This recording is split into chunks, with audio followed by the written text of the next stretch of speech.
പകരച്ചുങ്കം 50% വർദ്ധിപ്പിച്ച അമേരിക്കൻ നടപടി അതീവ ഗൗരവത്തോടെയാണ് ഇന്ത്യ കാണുന്നത്.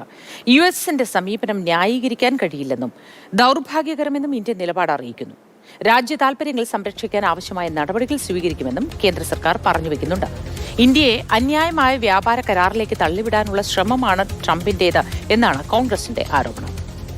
പി ബസന്ത് വിശദവിവരങ്ങളുമായി നമുക്കൊപ്പം ചേരുന്നുണ്ട്. Basanth, good morning. ഇന്ത്യക്കുമേൽ അമേരിക്ക ഒരു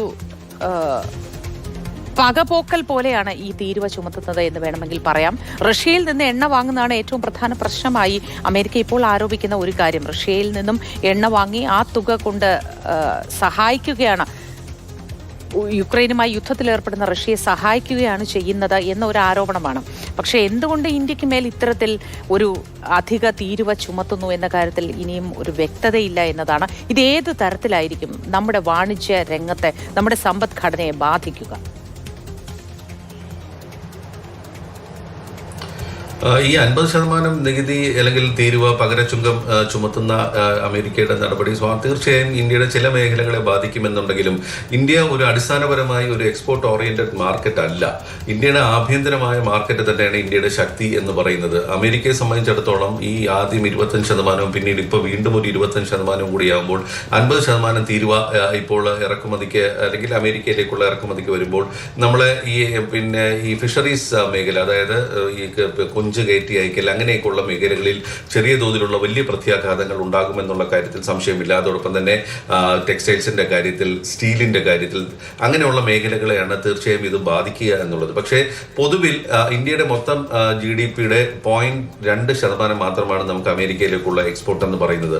അതുകൊണ്ട് തന്നെ ഇന്ത്യക്ക് മറ്റ് ചില വഴികൾ തേടിയാൽ ഇപ്പോൾ റഷ്യയുമായിട്ടുള്ള ഇന്ത്യയുടെ പഴയ ഒരു ബന്ധം, അല്ലെങ്കിൽ വലിയൊരു സൗഹൃദം ഉണ്ടായിരുന്ന ഒരു രാജ്യമാണ് ഇന്ത്യ. ആ ബന്ധം മൻമോഹൻ സിംഗിന്റെ പ്രധാനമന്ത്രിയായിരുന്ന സമയത്തുള്ള അവസാന കാലഘട്ടത്തിലും പിന്നീട് ഇങ്ങോട്ട് മോദിയുടെ ഭരണകാലത്തിലുമൊക്കെ അത് ചെറുതായിട്ട് അമേരിക്കൻ ചായ്വ് കാണിക്കുന്ന ഒരു തലത്തിലേക്ക് കാര്യങ്ങൾ നീങ്ങുന്നു. അപ്പൊ അതൊന്ന് റീകാലിബ്രേറ്റ് ചെയ്ത് റഷ്യയിലേക്ക് വീണ്ടും ഇന്ത്യ അടുക്കുന്ന ഒരു സാഹചര്യം. ഇപ്പോൾ ചൈനയിലേക്ക് പ്രധാനമന്ത്രി ഓഗസ്റ്റ് 31 എത്തുന്നുണ്ട്.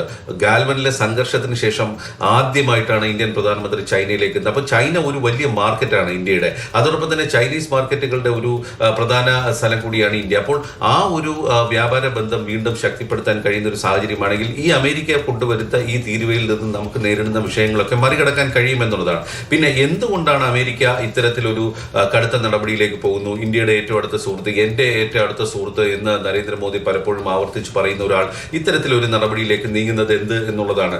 പല വ്യാഖ്യാനങ്ങളും വിശദീകരണങ്ങളും ഒക്കെ വരുന്നുണ്ട്. ഇന്നലെ റോയിട്ടേഴ്സ് പുറപ്പെടുവിച്ച ഒരു വാർത്താക്കുറിപ്പ് പ്രകാരം, അല്ലെങ്കിൽ അവരുടെ ഒരു വാർത്ത പ്രകാരമാണെങ്കിൽ ഇന്ത്യയുടെ ചർച്ചയ്ക്ക് പോരുന്ന സംഘത്തിലുള്ളവർ പറഞ്ഞത് എന്ന് പറഞ്ഞു കഴിഞ്ഞാൽ, ഇന്ത്യ വേണമെങ്കിൽ ഈ പാകിസ്ഥാനും ഇന്ത്യയും തമ്മിലുള്ള സംഘർഷത്തിൽ അമേരിക്കയുടെ മധ്യസ്ഥത ഒരു പരിധിവരെ അംഗീകരിച്ചു കൊടുത്തിരുന്നെങ്കിൽ ഇത്രയും വലിയ വിഷയങ്ങൾ ഉണ്ടാകില്ലായിരുന്നു എന്നുള്ളൊരു വ്യാഖ്യാനം വരുന്നുണ്ട്. അതോടൊപ്പം തന്നെ മറ്റൊന്ന് പറയുന്നത് അമേരിക്കയുടെ പ്രസിഡന്റ് തെരഞ്ഞെടുപ്പുമായി ബന്ധപ്പെട്ട ചില സംഭവ വികാസങ്ങളാണ്. അതായത് പ്രചാരണത്തിനിടയിൽ തന്നെ ഡൊണാൾഡ് ട്രംപ് പറഞ്ഞത് നരേന്ദ്രമോദി എന്നെ കാണുന്നു എന്നാണ്, അമേരിക്കയിൽ എത്തുന്ന നരേന്ദ്രമോദി എന്നെ കാണുന്നു എന്നുള്ളതാണ്. പക്ഷെ അതിന് മറ്റൊരു വിശദീകരണം വരുന്നത് രണ്ടുപേരെയും, അന്നത്തെ എതിർ സ്ഥാനാർത്ഥിയായിരുന്ന കമലാ ഹാരിസിനെയും അതോടൊപ്പം തന്നെ ഡൊണാൾഡ് ട്രംപിനെയും കാണാൻ ഇന്ത്യൻ പ്രധാനമന്ത്രി തീരുമാനിച്ചിരുന്നു. പക്ഷേ കമലാ ഹാരിസുമായിട്ടുള്ള കൂടിക്കാഴ്ച ഏതോ ഒരു ഘട്ടത്തിൽ നിന്നുപോയി, അല്ലെങ്കിൽ മറ്റു ചില കാരണങ്ങളാൽ അത് റദ്ദാകേണ്ടി വരുന്ന ഒരു സാഹചര്യം വന്നു. അപ്പോൾ സ്വാഭാവികമായിട്ടും ഒരാളെ മാത്രം കാണുന്നത് ശരിയാവില്ല എന്നുള്ള ഇന്ത്യൻ വിദേശകാര്യ ഉദ്യോഗസ്ഥരുടെ ശുപാർശ പ്രകാരമാണ് അത് മാറിപ്പോയത്. അപ്പോൾ അത്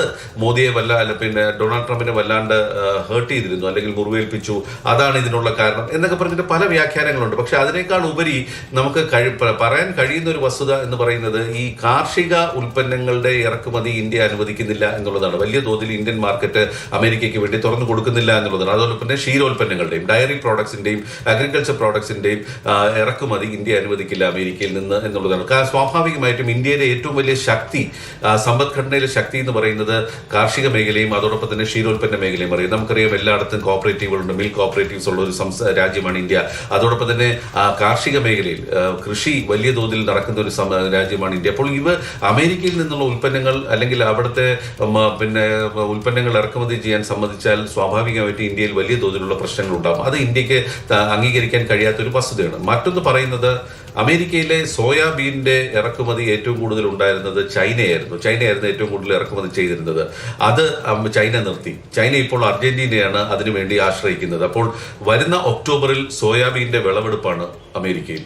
അത് ഒരു രാജ്യവും വാങ്ങിക്കാത്ത ഒരു സാഹചര്യം ഉണ്ടെങ്കിൽ വലിയ തോതിലുള്ള ഒരു പ്രശ്നം അമേരിക്കയിൽ ഉണ്ടാകുന്ന ഒരു സാഹചര്യം. അപ്പൊ അത് ഇന്ത്യക്ക് മേൽ വലിയ സമ്മർദ്ദം ഡൊണാൾഡ് ട്രംപ് ചെലുത്തിയിരുന്നു എന്നാണ് പറയുന്നത് സോയാബീൻ ഇറക്കുമതിയുമായി ബന്ധപ്പെട്ട്. അപ്പൊ ഇന്ത്യ ഒരു ഘട്ടത്തിലും അതിന് വഴങ്ങാത്തൊരു സാഹചര്യം വന്നതും ഇത്തരത്തിലുള്ള വിഷയങ്ങളിലേക്ക് വന്നിട്ടുണ്ട്. പക്ഷെ എന്തായാലും പ്രതിപക്ഷത്തെ സംബന്ധിച്ചിടത്ത് വലിയ ഒരു ആയുധം അവർക്ക് കിട്ടിയിരിക്കുന്നു എന്നുള്ളതാണ്. ട്രംപ് 30 തവണ ഞാനാണ് മധ്യസ്ഥത വഹിച്ചത് ഇന്ത്യ പാക് സംഘർഷം അവസാനിപ്പിക്കാൻ എന്ന് പറയുന്നു.